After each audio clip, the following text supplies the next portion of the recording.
أعوذ بالله من الشيطان الرجيم. بسم الله الرحمن الرحيم. يا أيها الذين آمنوا كتب عليكم الصيام كما كتب على الذين من قبلكم لعلكم تتقون.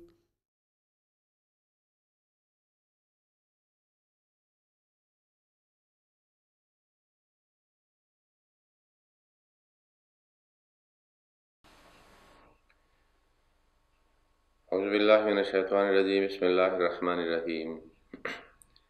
اللهم صل على محمد وعلى آل محمد كما صليت على إبراهيم وعلى آل إبراهيم إنك حميد مجيد. اللهم بارك على محمد وعلى آل محمد كما باركت على إبراهيم وعلى آل إبراهيم إنك حميد مجيد. Chers amis, assalamu alaikum wa rahmatullahi wa barakatuh. Nous continuons nos dars de mois de Ramadan et dans le dars d'aujourd'hui, Inch'Allah, nous allons apprendre un acte d'adoration très très bénéfique et plein de bénédictions que le Saint-Prophète sallallahu alayhi wa sallam faisait pendant les 10 derniers jours de Ramadan. عن عائشة زوج النبي صلى الله عليه وسلم كان يعتكف العشر الأواخر من رمضان حتى توفاه الله ثم اعتكف أزواجه من بعده. Bukhari Kitab al-Sawm. Hazrat Aïcha radhiyallahu ta'ala rapporte que le Saint-Prophète sallallahu alayhi wa sallam, pendant toute sa vie jusqu'à son décès, il observait les itikaf, il faisait itikaf pendant les 10 derniers jours de Ramadan. Et après son décès, ses épouses avaient particulièrement continué sa pratique et sa sunnat. Et elle aussi, elle faisait le itikaf. Ce hadith se trouve dans Sahih Bukhari Kitab al-Sawm. Tout d'abord, il faut savoir la signification de itikaf. Parce que le mot itikaf est dérivé de itakafa, qui signifie s'arrêter, s'asseoir et de cesser de faire quelque chose. Alors, itikaf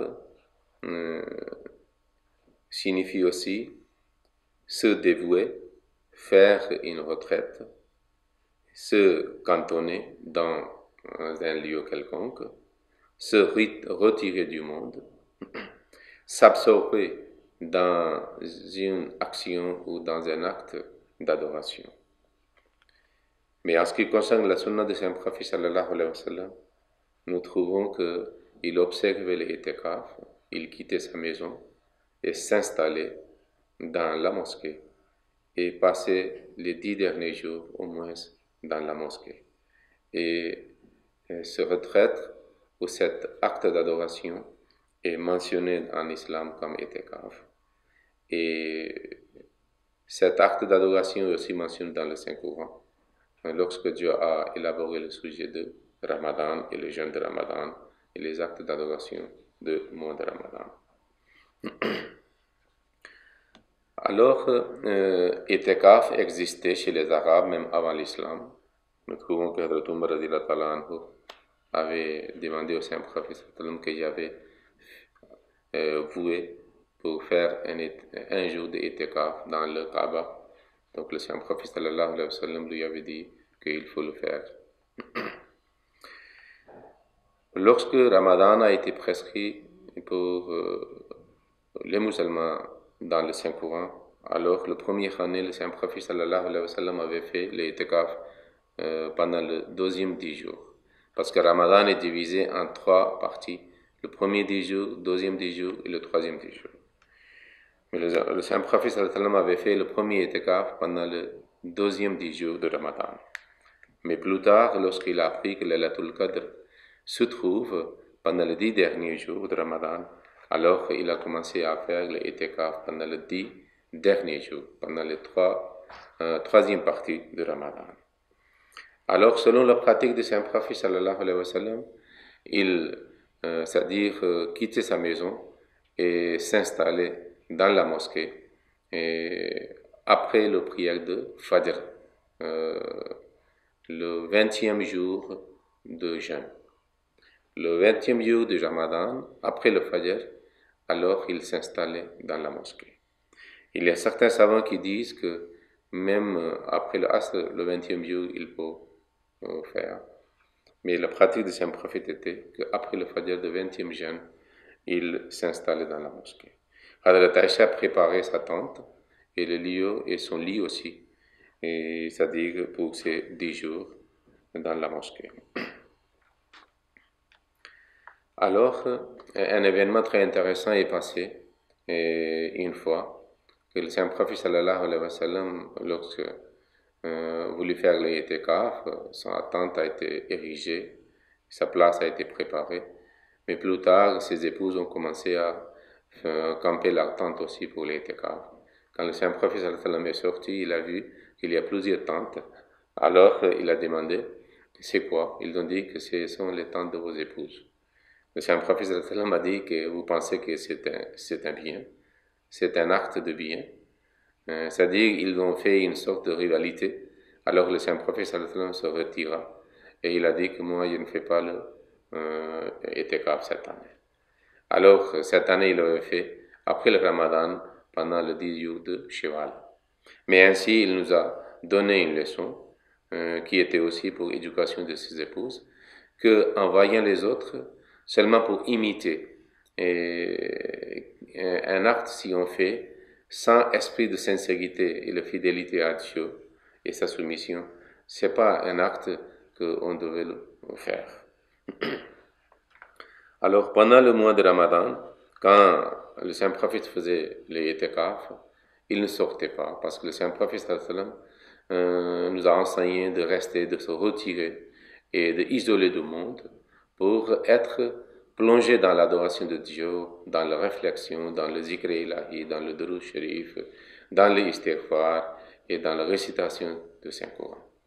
Oui, il est possible que pour faire la douche, pour faire les toilettes, l'homme peut sortir de la mosquée.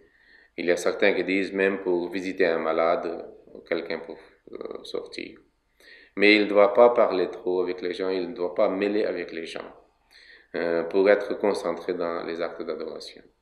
Le Saint-Prophète sallallahu une fois, il était sorti pour, c'est-à-dire aller avec son épouse Safia, qui était venue pour, c'est-à-dire quelque chose de privé avec le Saint-Prophète sallallahu. Mais quand il a fini la conversation, le Saint-Prophète est allé pour le laisser jusqu'à conduire sa maison, mais il a fait ça. Et sinon, souvent, on doit essayer de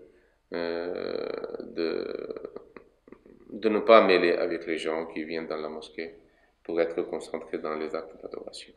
Et ce itikaf continue jusqu'à la visibilité du croissant de lune pour l'Aïd, soit le 29e jour, soit le 30e jour de Ramadan.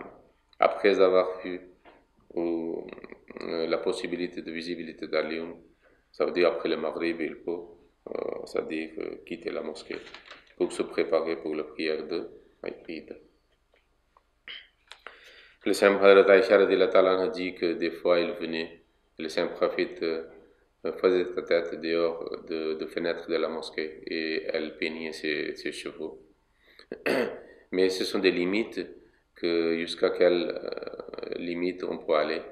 Mais la plupart du temps doit être passé dans les actes d'adoration, sauf les besoins naturels qui sont impératifs pour l'homme, pour lequel il doit sortir. Alors c'est à nous maintenant d'arranger et faire notre emploi de temps pendant ces 10 jours que nous restons plongés dans les prières, dans les supplications, dans les nawafil, à part la prière des nawafil de Tahajjud et la récitation du Saint-Coran. Ainsi nous pouvons tirer maximum de bénéfices. Et le même temps, nous devons supplier à Dieu pour avoir une expérience de Laylatul Qadr. Concernant le Laylatul Qadr, nous allons, Inch'Allah, apprendre plus tard dans un autre dars.